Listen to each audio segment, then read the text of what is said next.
What's going on, everybody? Big 12 Team Builder back finally. It's been a little while. But hey, we have a couple of good games here on tap today. You got Amarillo going on the road here to Denver Tech. It's a game that, you know, you're thinking maybe Denver Tech, if they're sleepwalking, Amarillo might be able to pick them off. This Amarillo team really has not had a marquee victory this season. A little bit of a letdown after their come from nowhere season last year. So 2nd and 6 here. You got Galveston going up the middle, picking up about 11. So off to a good start here, running the football. 1st and 10, moving the chains again as Galveston on the quick pass. You got 2nd and 1. This one blown up though in the backfield by none other than Sean Orboski. 3rd and 2. No protection there. So, you know, pass protection's been a bit of an issue for the Dillos so far. So Denver Tech going to get the ball here. Number 5, Denver Tech at home. It's going to be tough to beat, but if you guys remember the last time we saw Denver Tech, they played Odessa State, and Odessa really came from nowhere to kind of put them on the ropes. But they did ultimately prevail, so no big shocker there. You got Makovich again running the football. He's a Heisman leader right now. Definitely going to provide a challenge here for Amarillo, but we get a 4th and 7 here. Stop is made by the safety Sangster. So 3rd and 5. What a tiptoe catch there by John Hunter. And yes, he did get his feet in. I can't believe they gave that to him, but nice catch there by Griffin Rivers, who might be starting to come around a little bit. We have not really seen him at all. He has been a total bust here as one of the top 2 recruits in the nation as far as wide receiver position goes. Right with Darnell Savage, but not 1/5 of the production of Darnell Savage. DeAndre Purcell gonna wrap up Galveston there. Field goal. Took a while to get there, but it's in. 3-3 right here. Denver Tech going up the middle with Scott Thomas, but they do get stopped. So just shy of a 1st down. Amarillo with the football. Chance to take an early lead, which would be huge in this game as we enter the 2nd quarter. They got a 2nd down screen. Good thing they did not run that on 3rd down. That's good to see. Keon Sykes. Here's 3rd. Oh, here it is. No. 3rd down screen. What are you doing? Come on, man. You're killing me over here. We don't like Denver Tech, you know. We want to see different stuff. But yeah, 1st and 10. Going up the middle. Alex Brewer. So 6-3. Like, no offense here for the rush. Really got to figure out what's going on here. So why not go back to the bread and butter? It's Makovich. And he's not going to be denied, folks, because he can just break those tackles, slide through like nothing even happened. He's very shifty back there. You don't always see it, but, you know, he's just tough to bring down in space.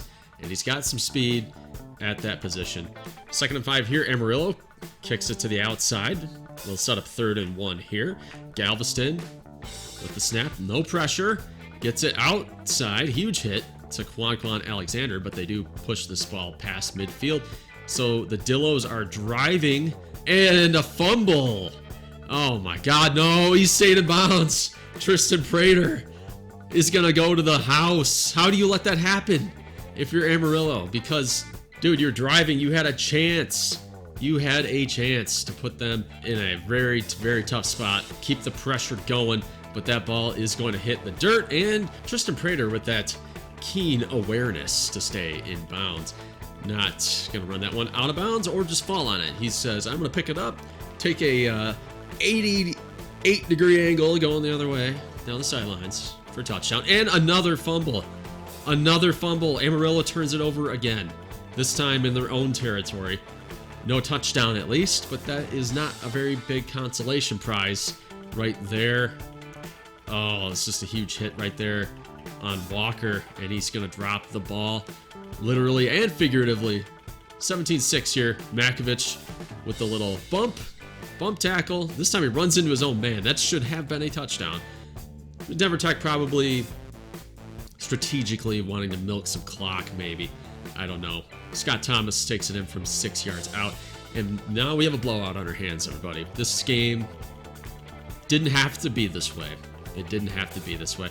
But it's like Alabama, you know, you play Alabama, these teams spot them 7 points on defense or on special teams, and then it becomes impossible to beat them.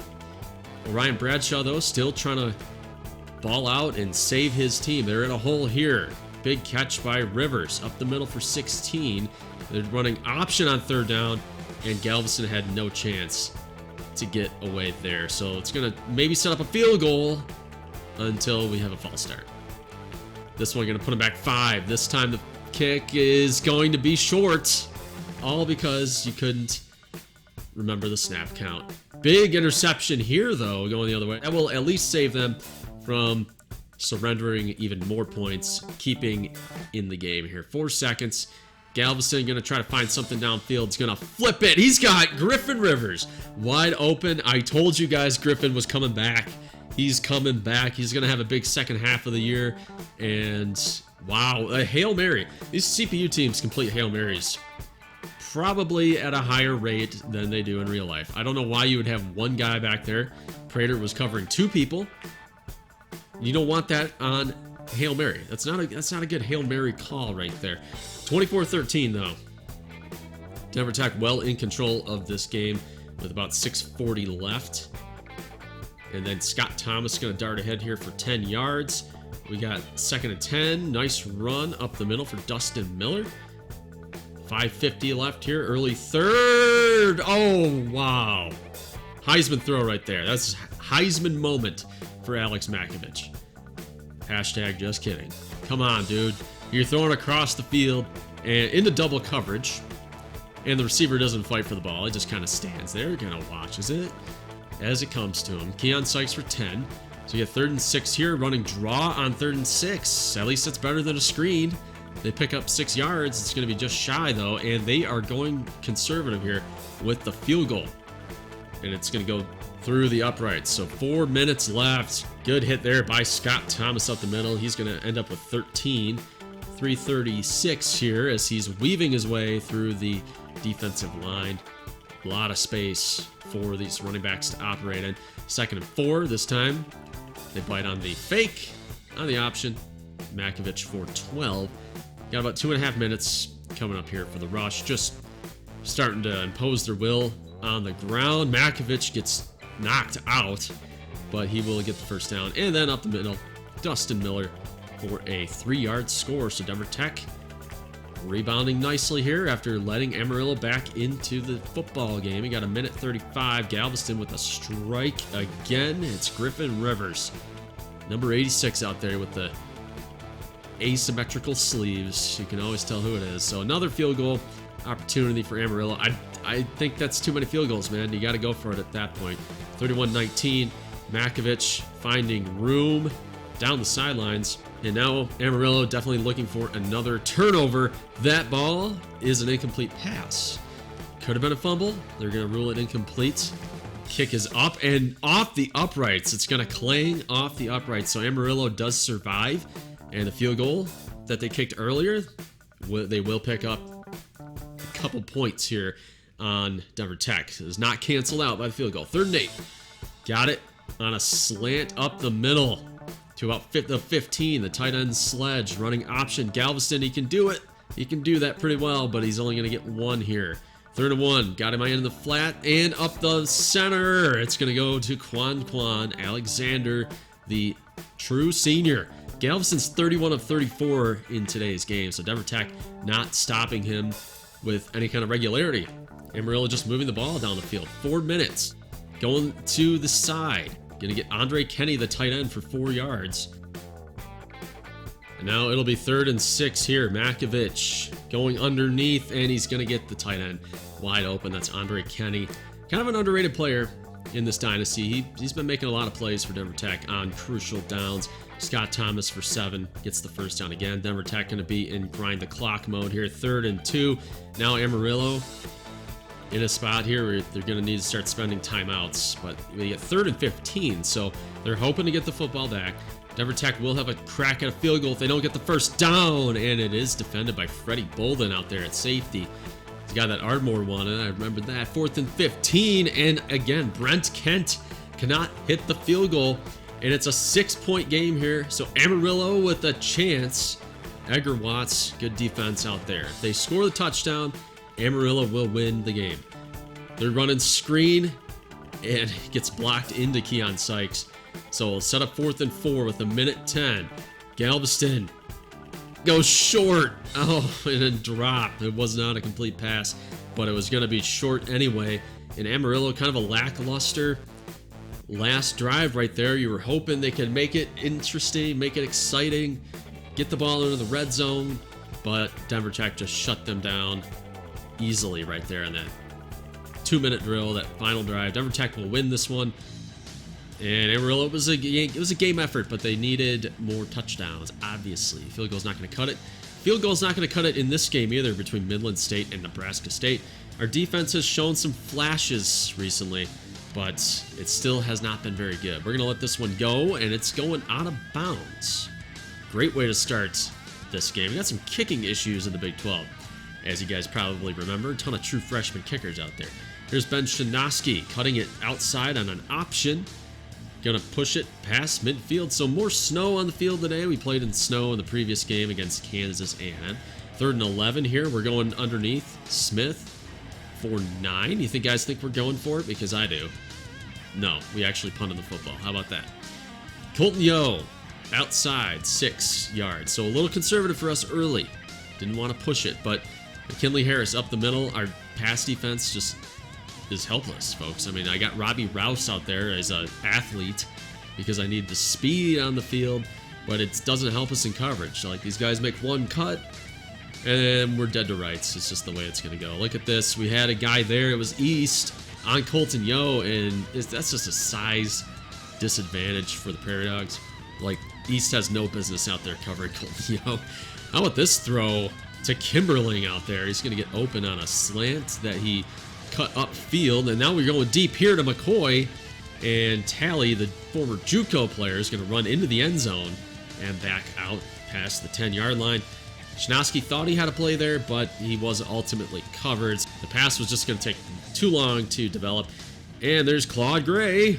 No, can't make the catch. Kent Collins cannot complete that one. That was actually good defense on our part. We're waiting on... I had the X guy. I think I could have gotten him the ball. This time we're going for it, down 7, and that's just going to get swatted away by DeAnthony Akobo. Custom recruit DeAnthony Akobo gets his hands up there and gets the stop. So again, they're cutting into both sidelines, but this time we get a drop, so we get the football. So a nice stand here by Gansu, Nebraska State. We're going to have a chance here to tie this game up, hopefully. A 2nd and 1 underneath Vivaldi. And yeah, we tried the little hook and ladder, but we survive. It doesn't hurt us. Kimberling outside, goes up the field, cuts it, and finally gets hauled down here. Going to pick up 8 on the carry. Got 3rd and 5. Vivaldi's going to be short, so Midland State kind of playing back a little bit, guarding the first down line, and we're again going conservative here. At least we're just going to get on the board. Need some points here in the second quarter. This time somebody's got to be open, and Zammo cannot make the play on Blake Storm as Kent Collins is going to flip it out there. 3rd and 2. Let's see what we got up the middle. It's going to go McKinley Harris. 8-yard touchdown for the big-time receiver. Doesn't put up a ton of yards, but he is super clutch for the Mustangs. And LaBelle going to get stuffed here by Witherspoon, another guy who doesn't have a lot of notoriety, but he is a completely clutch player. He's come up pretty huge for Midland State in this series. 3rd and 3. Going to Vivaldi. About at the 10-yard line. We need a touchdown here. Got to convert the field position at some point into touchdowns, and we might have RB, and no, we're going to take it. And spinning, that is always a very stupid move on my end, because once these quarterbacks get out of the pocket, they're just going to fumble the ball. So, I mean, not very smart. Had a pass maybe, but with that last interception, I'm thinking, don't push it, but just slide. Should have slid, man. And then Colton Yo again, diving for it, so Kent Collins is throwing some nice-looking passes, leading the receivers. The 2nd and 1 here, Collins going to the end zone, and we got Sloan right there. Gets a foot down. How did he pick this one off? Right over the head of the receiver, and that will keep us in the game despite these turnovers that are just killing us right now. And Shanoski's gonna get tripped up for an 8-yard loss. Midland calling timeouts, trying to put themselves in a position to get back on the board with the football. 3rd and 15. Schnowski's rolling out, and he's going to take a big hit right there. Sets up 4th and 10. Midland will not do anything on their next possession, though. It's 14-3 here, entering halftime. Collins, 3rd and 2. Throwing a strike to Harris, and please make that tackle. No, he can't. Not making the tackle. Got to go low. Don't want to tackle a guy like that. Kind of by his rib cage. That's not, you know, pee-wee football. They teach you to go for the legs, and you are wrapping him around his torso. That is not how you teach it. Kimberling inside the 10, so we need a big touchdown here. 3rd and goal. We got Anderson. He will complete that for a 6-yard touchdown. So Schnowski 136 with 1 touchdown, but he has 2 turnovers. Another 3rd and 2 situation. And are you kidding me right now? Make that tackle. No shoulder tackles. 3rd and 12 again. Going to Palmer. 1st down. Midland is just killing us right now on 3rd down. We're hopeless. There's a floater in the end zone, and we had one guy over there covering 2. Claude Gray, backup quarterback / number 3 wide receiver, will come down with it. So we got 28-10 here, 1.5 minutes. We got a floater out there to Pryor, the tight end. He's had his share of the dropsies, but he's going to make a good play there. And a deep shot to Kimberling down at the 1-yard line, our first one of the day. Of course, they're not going to give that to us. 3rd and goal, and Hargrove is stuffed. Unbelievable. We could not punch it in from the 1-yard line.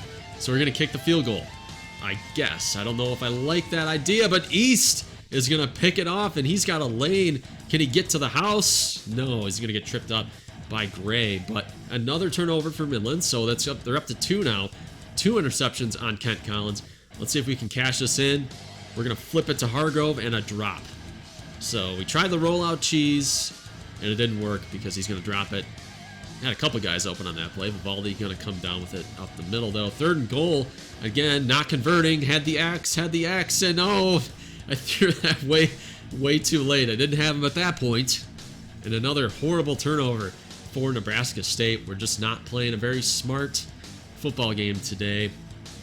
You know, when you recut these games, when you edit these games, you can see a lot of things that you don't see when you're in the pocket. You know, it's a little bit different when you feel like you're going to be under duress in 1 second. And how about this strike to Colby Austin? This time he does not get stopped at the 1-yard line. He will fall forward into the end zone, and now we've given up 457 yards passing. But the turnovers, I think, is really what did us in today. And we're going to have Bubba Robinson out there kind of rolling to his offhand. Bubba goes up the middle, and it's going to be short. So, yeah, we got wrecked in this one today, guys. 469-5. You know, we had a lot of situations where we could have put a stop to Midland State, but they continually converted on 3rd down. So it sounds weird, but I actually like what our defense did. You know, it was not our worst performance of the year, but it certainly was not good. All right, let's get this one going here. We're at the Bull Ring of McAllen. We got a top 6 matchup going on here. Control of the Big 12 East on the line here. Shreveport, not in this game, but they are hanging around. We have Odell Streeter going down the sideline almost. Goes to about the 45, so great field position here. Opening for the Thunderwolves. 1st and 10. You got Wiggins. Xavier Wiggins gets the 1st down. 3rd and 2. Stanfield is going to flip to Savage, and he's going to come down with that one. You guys see the numbers there. 806 with how many touchdowns? 13 touchdowns. I don't even know if that's updated after that last catch right there, if that was entering play today. But, I mean, he's just killing it. Got to be an All-American as a true freshman. That's pretty impressive. And Harkless player also putting up some substantial numbers of his own here. You got 3rd and 17 after the sack. It's going to go to Apollo Warren at linebacker. 3rd and 17. Blair going to stretch the field. He might have his man down there, and he does. It's Abraham Young, and the tackle not going to be made there. He's going to get pushed out at the 1-yard line. 73 yards. He needed 74. Not going to get it done here. Harkless player stuffed shy of the yard to gain. 3rd and goal to Buckley. 4-yard touchdown here for Andres Buckley. Another guy that could be playing his way into the Heisman chase. You got a second and inches there, and Wiggins has all sorts of daylight. Gets it to almost midfield, about the 49-yard line. But we have 3rd and 18 after a sack. Stanfield throwing into pretty tight coverage right there. Willie Nelson going to come down with it. 3rd and 12 for Blair as the first quarter is winding down. He's going to chuck this one, and Boyd will make a play on that one. So some defense here. It's not really what I expected. A couple solid defensive squads, but look at that interception by the Canadian Jean-Luc Martin. Makes the interception. What is a Canadian doing playing in McAllen, Texas is what I want to know. This is the he's the NAFTA of football players. I will say that. 7-7 here. 6:15 left in the second. Harkless gonna score from 10 yards out. Dangerous running the football is Mr. Harkless Blair, and he's gonna score there. So McAllen takes the lead here. Looking pretty good so far in the early going. Could not get tripped up shy of the end zone. Stanfield goes left to Wiggins out of the backfield. Just going to make a quick flip right there. 3rd and 6. Let's see what they got going. Nobody's really open on that play. Pressure by Freeman. And McAllen will get the football back. So the defense for the Matadors stepping up here. Andres Buckley getting 14. Some defense and running the football. It's a cliche, but really that's what wins you football games for the most part. Harkless on 3rd and 5. Nobody really open there. Diggs trying to make the play on it. Can't get the INT. Ardmore with the ball back, though. And here's Golden. Kind of got that underrated speed. You don't see too much of Golden right now because he's a little bit buried on that depth chart. But the guy has blazing wheels, I'll say that. Odell Streeter for 13. We got 41 seconds left in the half. Ardmore with a chance to put some numbers on the board. Got J.K. Johnson right near the uprights. So, touchdown for Grayson Stanfield. He's up to 154. We got a 14-14 ball game. And this is about what you expected as far as the competitiveness goes. Maybe some more offense coming down the line here. I say maybe. Brady gonna get tackled short. They're not gonna give him the spot, so McAllen punts. And now Ardmore is in a good spot here with Wiggins running upright a little bit, a little stiff. You know, a little stiff running, but hey, he's got some wheels, so he takes it to the house. 21-14. About 4.5 minutes almost here. Blair running. He's loose. He's going to shed the tackle, and stiff arm at least. 19 yards. 3rd and 2 here, going to Buckley. Up the middle for 3. Got 2nd and goal. Harkless gets tripped up. Gets about 3 right there. Had a lane to the end zone, but he gets tripped up. 3rd and goal. Yeah, the 3rd down screen. You're going to run a 3rd down screen in that part of the field.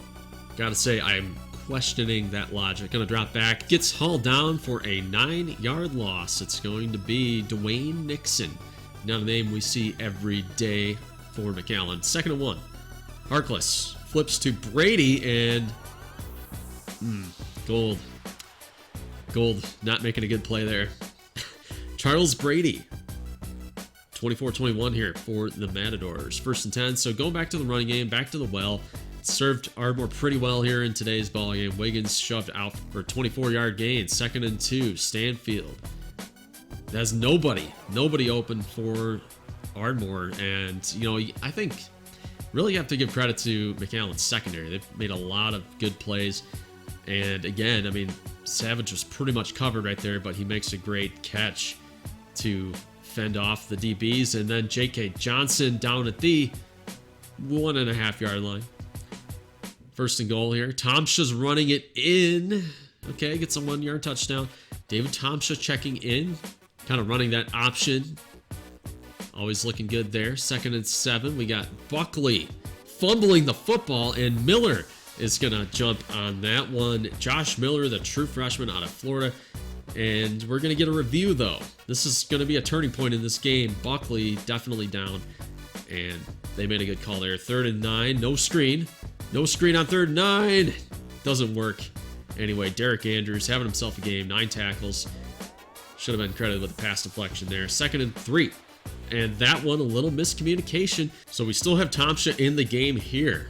Tomsha has to fill in for Stanfield. Stanfield was knocked out on that earlier sack. So it's going to be up to David Tomsha to close out McAllen and win this game. He's looking all right so far.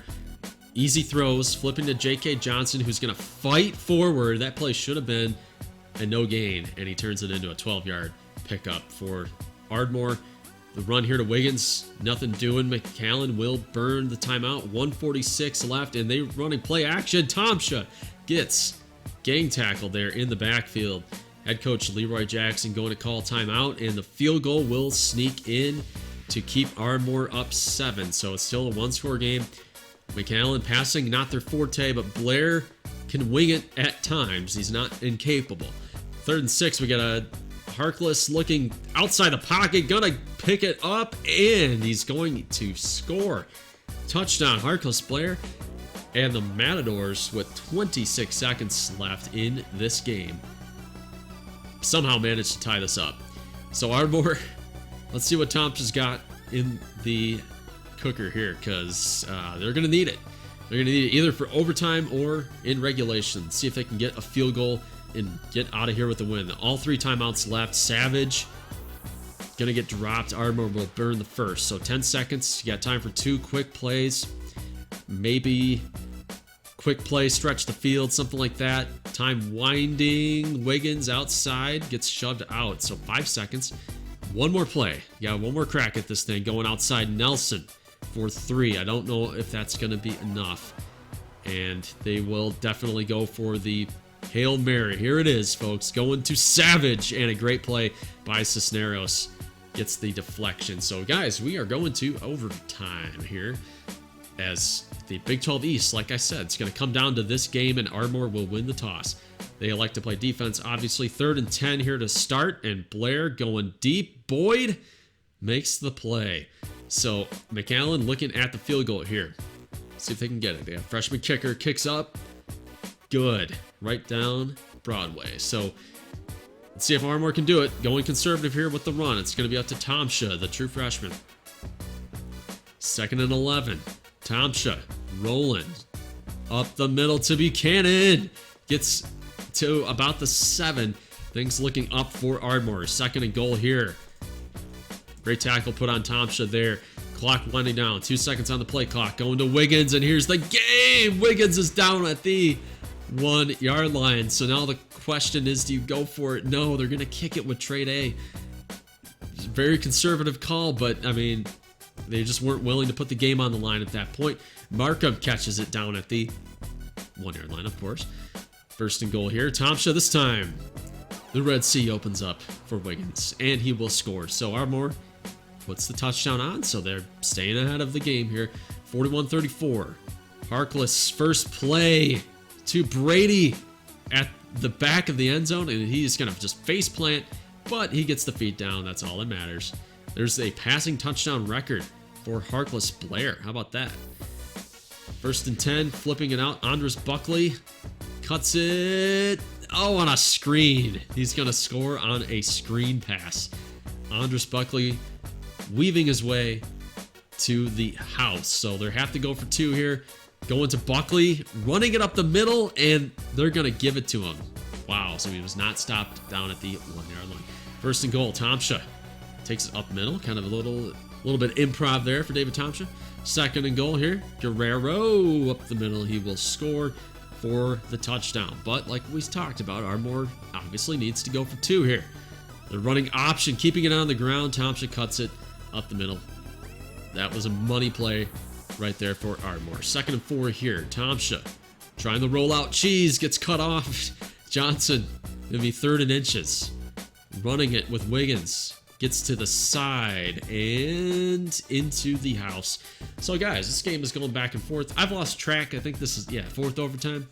Yeah, I'm losing track here. Guerrero up the middle for 2, and that was easy. See the replay there. Good blocking all the way around. 2nd and 4, McAllen needs the touchdown. Blair tripped up. Gonna go down as a sack. So 3rd and 5, Blair looking for somebody. He's taken off with it and gets enough room towards the sideline inside the 10. 1st and goal here. Harkless pivots and has a lane up the middle, and he will score. So now we're still looking at the 2-pointer. I'm turning into a broken record here. PAT right here. 2-point conversion. Blair, they're bringing a corner blitz. And Powell, Robert Powell, will find his way into the end zone. So yeah, let's do this again. It'll be a 5th time right here. Frazier going to about the 10-yard line. 2nd and 1. I feel like these guys play overtime all the time here. 2nd and 1. Harkless. A little miscommunication there. He had a look. Yeah, I think he pretty much had him here. 3rd and 1 from the 1.5-yard line. They can pick up a 1st down if they ran it, but they're going to throw it into the end zone. McAllen, though, settling for a field goal. So something that Ardmore has done ever since first overtime. Scoring touchdowns. McAllen has to keep them to a field goal. It's going to be 1st and 10 here. Ardmore can get another 1st down. So they're going to keep it on the ground with Guerrero finding some room. Gets it down at the, say it with me, 1-yard line. Tomsha trying to win it on the sneak. Let's see if he gets in. No. Tomsha down at the 1-yard line. Let's call here a pass play. They're doing play action, and he's under duress, and I don't know about that one. Stick with the basics. You know, the fullback dive, the quarterback. Streeter for the win. Ardmore has finally put an end to this one, and they now control their own destiny in the Big 12 East. Wow, so tough way to lose for McAllen, but I mean, McAllen still had to play ACU next week, but really that was their game to stay into the driver's seat. So, wow, great game for the Thunderwolves. Big time W for Tomsha and the entire program. Okay, guys, so some pretty interesting scores here. Shreveport did have to come back to beat Odessa State. See Paris Austin with a couple of scores, but it just wasn't quite enough. Looks like Seidel Riggins had to check out too in that 4th quarter. So I checked the injury report. He's fine. But, I mean, the fact that they had to move on without him, still ran for 174 yards there. Johnny Johnson, 331 and 3. It's still not good enough because now Odessa State 0-6 in conference play. But Paris Austin was their MVP today with 185 and 3 touchdowns. Even Kerry Ashley came in. So Kerry Ashley apparently made up with the coaching staff. He's fine. He's fine with the coaching staff now. Everybody's good. You know, they gave the speech where it's like, well, you know, we're a very competitive team, and this is a locker room of very intense individuals, and blah, blah, blah, blah, blah. That's what they did, and he's fine. So kudos to him getting his career back on track. Seidel Riggins had 69 to score, but he did have to check out for Rob Jackson. Looks like custom recruit Stephen Bryant scored a touchdown as well. I really don't know what else to say about this game that hasn't already been said. 32 points for Ardmore in overtime to win. They scored the game winner there with a Streeter touchdown run. Holding McAllen to a field goal, I think, is really what sealed the deal here, because it's like neither team was actually going to get it done on defense. So they're going to get their points one way or another.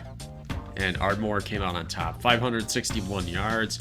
So the touchdowns don't really mean too much because they got a lot of cheap touchdowns in overtime, but Blair really racked up the numbers for McAllen. And then the fact that Tomsha had to come in and win was pretty impressive. Wiggins had 146 yards rushing, and they spread the ball around. Savage was big in some key spots as well. Amarillo gave Denver Tech a shot here, and that was really all you can ask for this Amarillo team. Bounced back last season. They had a good run going, but this year they sort of are in no man's land here at 5-5.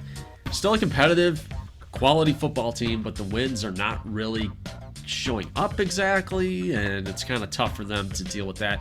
473. They actually outgained Denver Tech, so this is a recurring issue with Denver Tech. The fact that their offense is not as good as they have been. Makovich only threw the ball 27 times, threw for 2 picks as well, but he had 161 rushing, and that's really what is propelling him to the top of the Heisman race so far. Scott Thomas had 110 on the ground as well, and obviously not much going in the passing game. I thought Galveston played pretty well, 369, 84% completion with the 2 touchdowns. Griffin Rivers, finally, this is probably going to be his coming out party. This is the first time we've seen him really explode, and it makes for an interesting matchup next week as they play the Prairie Dog defense, which is pretty susceptible. But, you know, Denver Tech skating by again, not looking amazing, but they are now up to number 4 in the nation. Just a lackluster performance here for the Prairie Dogs, 35-13. Really could not get the offense in gear. I mean, and you know, our defense got shredded as usual. You know what's sad, though, is I think they actually played pretty well considering how bad this team actually is on defense. Like, we kind of held Midland in check on the early downs, but it's like every single third down it came down to, virtually we gave it up. So a lot of second and medium, third and mediums, chances to get off the field, and we couldn't do it. Turnovers obviously not going to help our cause. Shinowski threw for 2 more interceptions, and yeah, just, I mean, our offense, ever since the Ardmore game, had a little bit of a bounce back last week against Camu, but the Ardmore game really threw us off. Collins, though, was your MVP today, 457 and 5. McKinley Harris for 2. Colton Yo was big. Even Colby Austin got in on the action against us today. Got an upset here. Camu. Camu is still alive. Like Eddie Vedder, they're still alive. It's a great song. 31-24. And really 31-17. They got a garbage time touchdown. So Kansas A&M stepped up for Bud Warner and battled head coach Bud Warner, who's been the head coach there since 1982. Won a national championship in 1988. That's why he's legend at Camu. They can't get rid of him. They've been trying to for the last 5 years, and it hasn't worked. Kansas A&M outgained in this one's 213 on the ground. So really, since Freeman started struggling, they went back to the more classic Kansas A&M ground and pound situation. Rivers had 313 yards, so that was good enough. Green with 99. Jason Wilson, again, he's been quiet for a couple weeks, but he exploded here. And then Keneal Mason, 2 catches today. Freeman was efficient.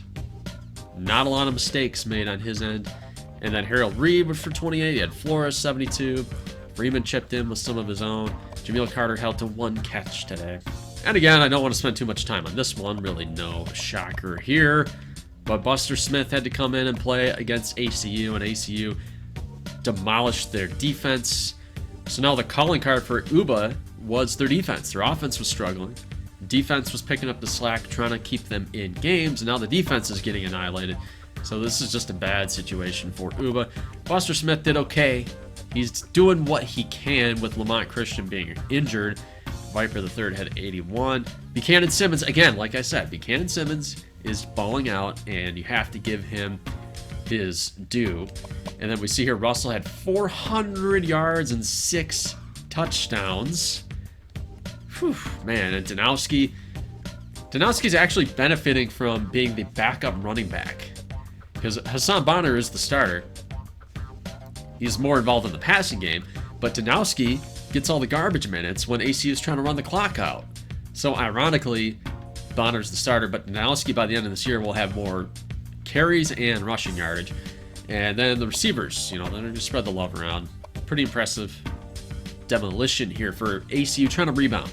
Okay, guys, that's going to be it for week number 12, and we're going to look ahead here to 13 very quickly since there are no more Wednesday videos for the foreseeable future. So this is a huge game for Midland State. 16 visiting prospects and control of the Big 12 West on the line. The winner will have the edge and be highly likely to face Ardmore in the Big 12 championship game, possibly Shreveport as well. We'll see.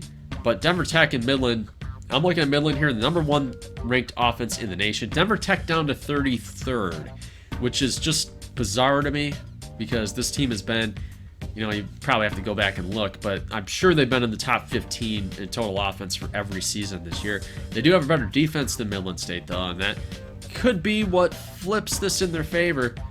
But, you know, I'm going to go Denver Tech just to be safe. I picked against Denver Tech in the past. They have always let me down in terms of avoiding the upset. I think maybe I picked Camu the one year that Camu beat Denver Tech, but yeah, pretty much every time I pick Denver Tech to get upset, they don't lose. So I will pick Denver Tech in this one. Let me know what you guys think. This is huge, though, because the winner probably going to Dallas. You got Little Rock and Odessa State here. Two high-flying passing games. Little Rock better on both sides of the football, though, so I think Little Rock should win, which would be unfortunate. That'll drop OSU to 0-7 if that's the case. Head coach Braxton Austin Sr. really having a tough time out there in Odessa. All these expectations and just not really working yet. Huge game for Shreveport here in the Big 12 East. McAllen sort of on the outside looking in with their second loss. They now have losses to Ardmore and Shreveport, so McAllen virtually out of it.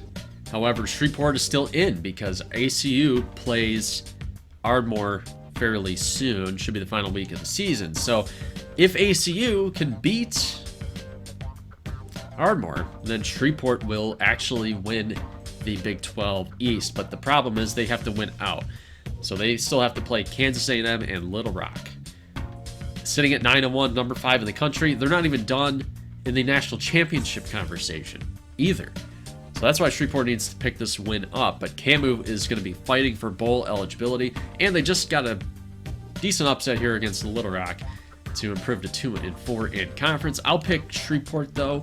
They got a lot of prospects. Jarvis Humphrey, also custom recruit visiting. He's a big one here out of Louisiana. 8 prospects visiting for Amarillo next week. They're going to host us, number 23 in the nation. Although Amarillo feels like they're kind of thinking to themselves, you know, we're better. We're better than Nebraska State. Despite our record, we think we have bigger and better things that we can accomplish here. And, I mean, if you look at the stats, I'm feeling that Amarillo probably is a better football team top to bottom. You got the turnover differential is a big one. We have to protect the football next week. I'll pick myself. I think we'll get to the 8-win mark. Take care of Amarillo, but we got to get the offense in gear. Defense is a lost cause. Not expecting anything on that front. We got to score 35 to 40 points. If we get in that range, I think we'll beat the Dillos. McAllen and ACU. McAllen has had a really tough go at it against ACU. I believe they are 0-4 if my memory serves me correctly. So this is year number 5. And they're still seeking their first win against ACU. So ACU's had their number. And I think this year McAllen is going to actually get them. I think McAllen will get this victory. And, you know, it's been a long time coming. But they're playing pretty well both sides of the football despite the loss to Ardmore. I mean, that game easily could have gone their way. And if it did, then McAllen would have been still in the national title race. And obviously the conference race, which is, you know, first things first. Baby steps. Baby steps for the Matadors. But I think they'll win this one. It'd be hard for me, though, to see ACU at 3-4. That would be a little bit different. They've never been that poor in the record department, so we'll see. There's a lot on the line here for both squads. And then this one, I'm not expecting too much out of UBA here. A lot of prospects that Ardmore needs to impress. Nathan Arbaugh, Daniel Monroe. We've been talking about him every Wednesday, virtually. And Ardmore, I mean, defense has been a little bit shoddy lately, and I think that's the only way UBA could have a prayer in this one, is to kind of move the football against that weak secondary, which is weird because Ardmore somehow survived that secondary en route to a national championship, but this year they're really getting exposed. UBA, though, cannot protect the football, and that will be the difference. Lamont Christian is scheduled to play in the rivalry game. Might make a difference. Okay, guys, that's going to be it for this week. So the pick'em is up and running, and let us know who you guys think is going to win in the Big 12 West here. This virtual championship game on the line. And then if you look ahead really quick to Week 14, Midland would have to dodge Amarillo should they win. Denver Tech, if they win, you know, then they play us, and hashtag user advantage. Nobody ever knows exactly how the Dogs are going to play against the Rush. So it's not, I'm going to take that back. It's not a de facto title game, but the winner is like 80% going to get in. Okay, so a lot on the line here in year number 5. So we'll see you guys next Saturday. I'm going to do it. I'm going to do the outro. So as always, peace.